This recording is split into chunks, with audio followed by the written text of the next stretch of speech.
Salam əziz müdavimlər və abituriyentlər. Bugün biz leksika mövzusu haqqında danışacağıq.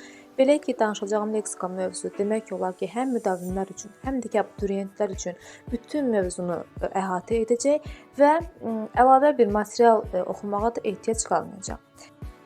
İlk olaraq bildirim ki, leksika, leksikologiya və leksikoqrafiya ayrı anlayışlardır. Bunları bilib üzərində işləmək lazımdır və bunları bildikdən sonra yola çıxmaq gərəkdir. Belə ki, burada da qeyd etmişəm, leksika dilin lüğət tərkibidir. Leksikologiya dilin lüğət tərkibini öyrənən bir elmdir, ayrıca bir elmdir. Leksikoqrafiya isə lüğətlərlə bağlı məsələləri öyrənir. Yəni bunlar ayrı anlayışlardır. Bunları bir-birinə qarışdırmayaq. Çünki belə tipli suallar düşə bilər qarşımıza, bizi burada sınaya bilərlər. Leksikada sözün iki əsas mənası olur. Leksik mənası və qrammatik mənası.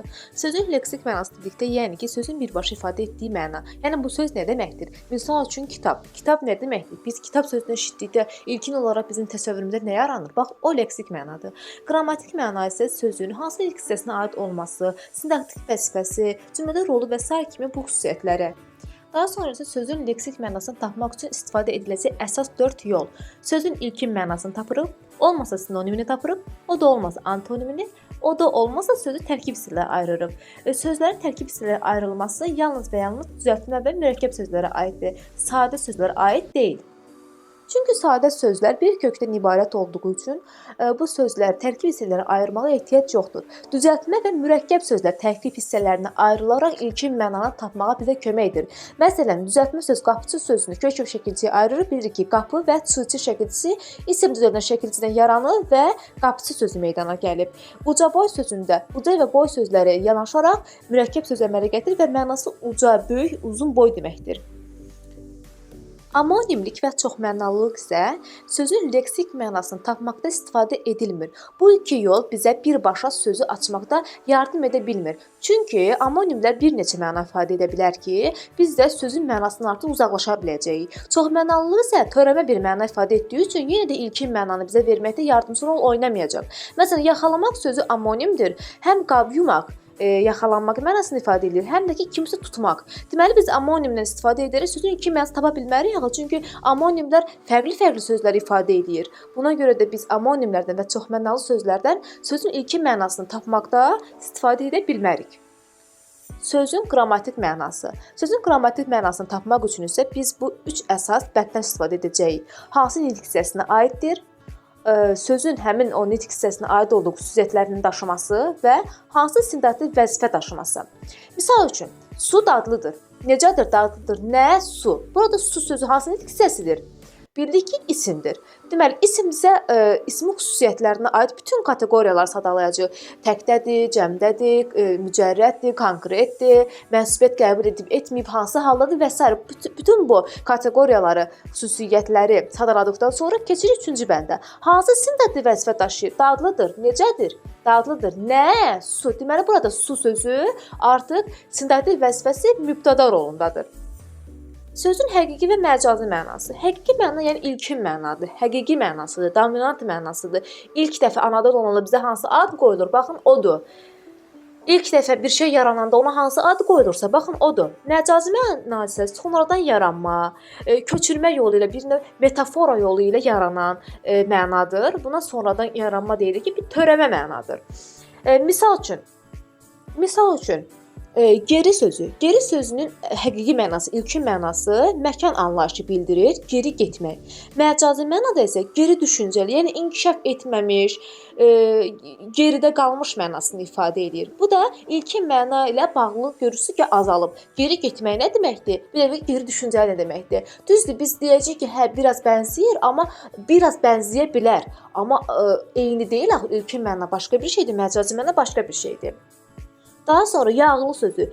Biri var yağlı yemək, həqiqi məna. Bir də var yağlı söz. Bir növ metaforadır, köçürmə etdik. Burada məcaziliyini artırdıq sözün.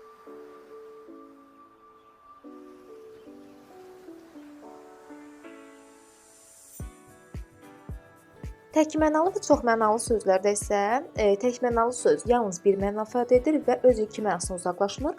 Çoxmənalı isə birdən çox məna ifadə edir və eyni hissəsi olur. Məsəl üçün, aparmaq sözünə baxaq. Nənəm məni gəzməyə apardı. Burada aparmaq sözü həqiqi mənada doğrudan nənəsi bunu apardı. Bir də var ki, musiqinin səsi məni uzaqlara apardı. Yəni buradakı apardı sözü isə artıq görürsüz çoxmənalıdır da, güya ki, yəni bunu xəyallara daldırdı. Bir də ki, bıçaq əlimə apardı, yəni kəsdi mənasında. Görürsüz məcazləşdi. Məcazləşmişdirsə, deməli bu artıq çoxmənalıdır.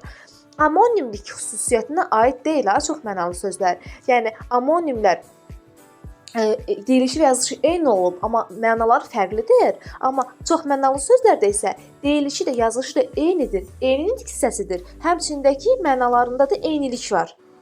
Məsələn, maşın sözü. Maşın sözü həm məcazi mənada işlənir, həm də həqiqi mənada işlənir. Məsələn, maşın, təbliğat maşını, siyasət maşını, yəni ki, hərəkətə gətirici qüvvə mənasında.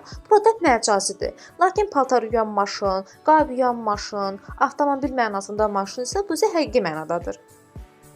Amonimlər. Amonimlər əsasən bu üç qaydanı yadda saxlayın. Leksik mənası fərqli olur. Deyilişi, yazılışı, vurğusu, başlanğıc formaları eyni olmalıdır. Eyni nitq hissəsi ola da bilər, olmaya da bilər. Məsələn, sinonimlər, antonimlər, çoxmənalı sözlərdə eyni nitq hissəsi olmalıdır. Amma amonimlərdə eyni də ola bilər, fərqli də ola bilər. Amonimlər özləri iki yerə bölünürlər. Leksik amonimlər və qrammatik amonimlər. Leksik amonimlər görürsünüz adından da məlumdur. Leksik, yəni ki, mənası olan. Bu da o deməkdir ki, əsas nitq hissəsindən ibarət olmalıdır. Yəni hər iki amonim cütlüyü əsas nitq hissəsi olmalıdır. Quru, yer qurudur, necə sifət, yəni qurumaq, belim qurudur. Burada isə fe'l, görürsünüz hər ikisi əsas nitq hissəsidir.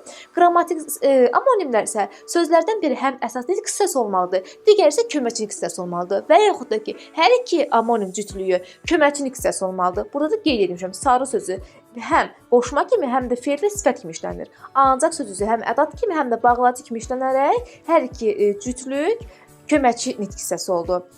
Omoformlar isə başlanğıc forması bir-birindən fərqli olan sözlərdir. Məsələn, biri var yaramaq, yəni mən səni yaramadım, sən məni yaramadın. Biri də var ki, yara, əldə olan yara, isimdir bu da, amma sözün kökü yardı, yarmaq, yəni bıçaq əlimi yardı, əlində yara əmələ gəldi. Bir də var ki, yara, burada sözün kökü yardı, yəni insan mənası, sevgili mənasıdır. A, ə də orada yönlük aldı. Gördünüz, ilk baxışdan hər üçü də amonimə bənzədir, amma amonim deyirlər, çünki hər birinin kökü fərqlidir. Biri var yaramaq, bir də əldəki olan yara, bir də var ki, yara. Amma buradakı yaramaq fe'li ilə əldə olan yara sözü ikisi omonim kimi götürülə bilər. Çünki onların başlanğıc forması elə yara sözüdür. Amma digər yönlük hallı yara sözü ilə digər yaralar, onlar isə amonim götürülmür. Lakin bu üç söz birlikdə isə amoformdur. Çünki hər üçü bir-birindən fərqli olaraq kökləri fərqlidir, başlanğıc formaları fərqlidir. Daha sonra qazan sözümüz var ki, bizim tez-tez qarşımıza çıxır. Bu qazan sözü də məsələn, qazmaqdan qazan, qrammatik şəkilçi olaraq qazmaq, qazan. Yəni fe'li sifətdir. Yeri qazan adam. Bir də var ki, qazanmaq fe'li. Hamısı birlikdə qazanmaq fe'li. Bir də var ki, qazan, qab-qacaq mənasında. Deməli, üç məna ifadə etdi, lakin hər birinin də fikir versək ki, qazanmaq fe'li ilə qazan, qab-qacaq sözü amonimdir, çünki kökləri qazandır. Lakin qazmaqdan qazan olan fe'li sifəti isə fərqlidir. Bunlar isə amorflardır. Amorflar isə vurğuya görə mənası dəyişmək deməkdir. Biri var alma, yəni götürülmədə alma. Bir də var ki, alma. Sonra alın, alın, alınmaq. Gördünüz, əslində sözlər belə baxanda hamısı bir-birinə oxşur, lakin vurğu ilə sözün mənası dəyişir. Bu artıq amonim deyil, çünki artıq biz qeyd etdik axı, amonimlə vurğuya görə dəyişmir. Vurğusu eyni olmalıdır. Amorflar isə vurğuya görə dəyişirlər. Görürsünüz, düyün sözü, düyün, dərnək, toy mənasında isim. Bir də var ki, fe'l mənasında düyünləmək, ipi düyünlədim. Bir də var ki, düyün, yəni ki, düyünlüyün də əmr verir. Görürsünüz, bunlar hamısı fərqlidir. Bir-birlərinin mənası fərqli olduğu üçün və vurğusuna görə də məna fərqi yarandığı üçün amorflar adlanırlar. Video faydalı oldusa, abunə olmağı və rəy yazmağı unutmayın. Sağ olun, gələn görüşlərə dək.